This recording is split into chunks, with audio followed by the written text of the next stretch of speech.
आप देख रहे हैं द तर्कस।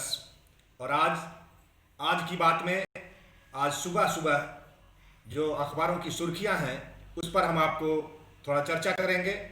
आज एक खबर आई है, गुजरात के राजकोट में कोविड अस्पताल में आग लगने से 5 लोगों को मारे जाने की खबर आई है, जिसको उच्चतम न्यायालय ने, सुप्रीम कोर्ट ने संज्ञान में लिया है। और यह एक गंभीर बात है। सुप्रीम कोर्ट से थोड़ा उम्मीद लोगों को बढ़ती है। समय समय पर वह लोगों को जब इसके लिए इंगित करता है, फटकार लगाता है सरकारों को कि ऐसी परिस्थितियां हमारे देश में पैदा हो रही हैं जो अत्यंत चिंताजनक हैं। आज की एक खबर जो अखबारों में नहीं दिख रही है वो है, आज के दिन ज्योतिबा फूले, जिसको इस देश के बहुसंख्यक समाज के लोग राष्ट्रपिता के रूप में आदर देते हैं, उनकी स्मृति दिवस है। आज के दिन उनके जीवन का अंत हुआ था, लेकिन उनके विचारों का अंत इस धरती से नहीं हो सकता, क्योंकि वो विचार जो समाज के लिए, लोक के लिए, लोक हिताय होते हैं, वो हमेशा जीवित रहते हैं और उनके विचारों के बल पर समाज का निर्माण होता है। तो आज पूरा देश महामना ज्योतिबा फूले का स्मृति दिवस मना रहा है। और आज के इस दिन जब इस महामना ने इस देश की तमाम सारी समस्याओं को समाप्त करने के लिए, उनके निराकरण के लिए काम किया था, आज के दिन ही जो खबरें आ रही हैं किसानों के आंदोलन की, किसान बिल को लेकर के आंदोलित किसानों ने जिस तरह से काम किया है, जिस तरह से वो आगे बढ़ रहे हैं, और सरकार ने पिछले दिनों उन पर इस ठंड के मौसम में ठंडे पानी की बौछारें लगाई, उन पर आंसू गैस के गोले दागे, और एक तरफ उन किसानों के समर्थन में तमाम लोग उनके भोजन की व्यवस्था, उनके सहयोग में तत्पर हो गए हैं। दिल्ली सरकार ने भी उनके रहने और कंबल देने की घोषणा किया है, बात किया है। ये परिस्थितियां आज देश के सामने उभर करके आई हैं और किसान रुकने का नाम नहीं ले रहे हैं। किसान आंदोलित है, किसान आगे बढ़ रहा है और सरकार अड़ी हुई है। यह हमारे देश के लोकतंत्र के लिए चिंताजनक है।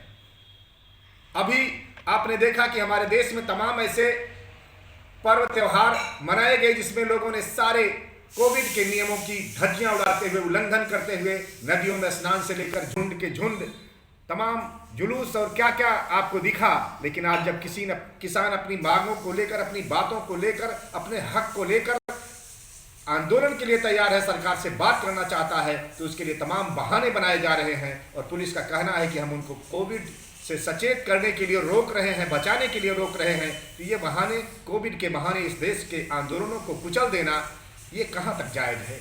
ये अपने आप में एक गंभीर सवाल बनकर के उभर रहा है। और इस देश का किसान जागने लगा है। उत्तर प्रदेश और उत्तराखंड, उत्तरांचल, धीरे धीरे देश भर के किसानों में इसकी सुगबुगाहट फैल रही है। आंदोलन के लिए वो उतरने के लिए तत्पर हो रहे हैं। तो आज हमारे सामने ये एक सवाल उठा है कि लोकतंत्र को कैसे हम मजबूत कर सकें। हमारा देश कृषि प्रधान देश कहा जाता है।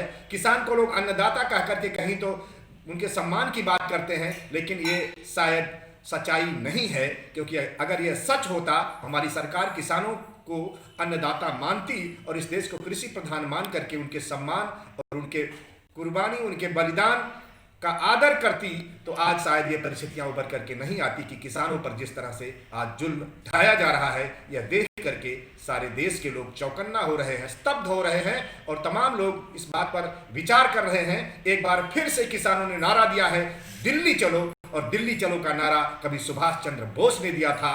सुभाष चंद्र बोस की आज याद दिला रहे हैं ये किसान। और इस संकट में पूरे देश को एकजुट होना चाहिए। कम से कम लोकतंत्र में अपने हक का, अपनी बातों को रखने का जो हमें एक जायज तरीका मिला है, जिसको इस देश के राष्ट्रपिता कहे जाने वाले गांधी जी ने हमें वो रास्ता दिया है। आज हमें याद आ रहा है वो समय, वो क्षण जब पुलिस की गोली से एक व्यक्ति के मारे जाने पर लोहिया ने मजबूर कर दिया था सरकार को इस्तीफा देने के लिए।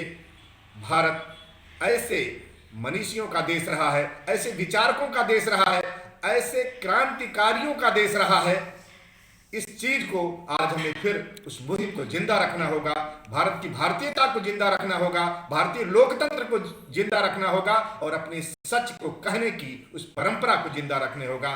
और इसके लिए सरकार में बैठे हुए लोगों को भी सोचना चाहिए। उनमें भी मैं उम्मीद करता हूं कि किसी न किसी के अंदर वो विचार, वो बात आनी चाहिए जो लोहिया सोचते थे, जो गांधी सोचते थे, जो दीनदयाल उपाध्याय सोचते थे, जो इस देश के तमाम कम्युनिस्ट आंदोलन के लोग सोचते थे। आज बड़ी आसानी से यह कह करके सरकार पल्ला झाड़ लेती है और कुछ लोग ये मुहिम चलाए हुए हैं कि किसी भी आंदोलन को वो कह देंगे कि ये कम्युनिस्ट है, किसी को कह देंगे कि ये मुसलमानों से प्रेरित है, और किसी को कह देंगे कि ये सारी नक्सली है, ये आसान और कुछ नहीं आया तो वह कहेंगे कि 70 साल से पिछली सरकारों पर सारा दोष मढ़ देंगे। और उसके बाद उनके पास एक और जादू की पुड़िया है, जब चाहे खोल देंगे पाकिस्तान और पड़ोसी देशों का नाम लेकर के। इस तरह से इन बातों से हम कभी भी कोई निजात नहीं दे सकते, कोई समाधान नहीं दे सकते। हमको किसान की जायज मांगों को सुनना पड़ेगा, अन्यथा इस देश का नौजवान और इस देश की व्यवस्था जिस दिशा में जा रही है वह चिंताजनक है, वह कहीं से